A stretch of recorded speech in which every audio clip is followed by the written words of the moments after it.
أعوذ بالله من الشيطان الرجيم.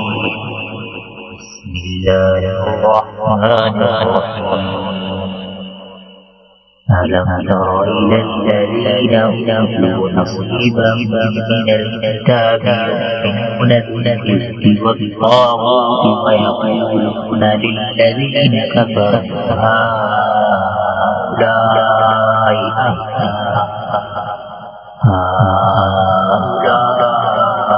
أهدى من الذين آمنوا سبيلا.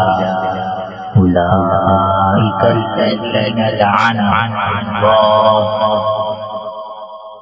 ومن يلعن الله فلن تجد له نصيرا. أم لهم نصيب من الملك فإذا لا يؤتون الناس نصيرا. أم يحسدون الناس على ما آتاهم الله من فضله فقد آتينا آل إبراهيم الكتاب والحكمة وآتيناهم ملكا عظيما.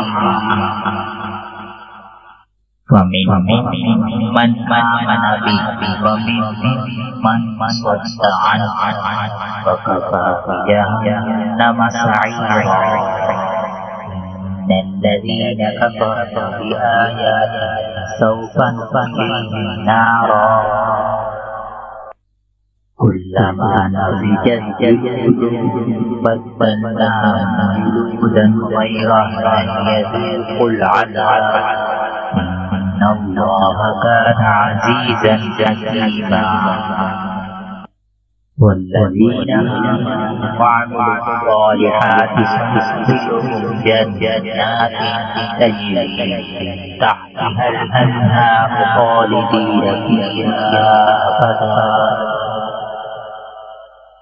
لهم فيها أزواج مطهرة وندخلهم ظلا ظليلا.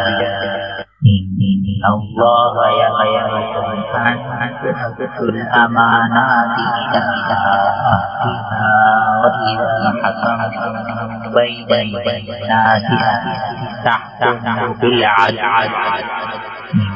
إن الله نعم ما يعظكم به. إن الله كان سميعا بصيرا. يا أيها الذين آمنوا أطيعوا الله وأطيعوا الرسول وأولي الأمر منكم. فإن تنازعتم في شيء فردوه إلى الله.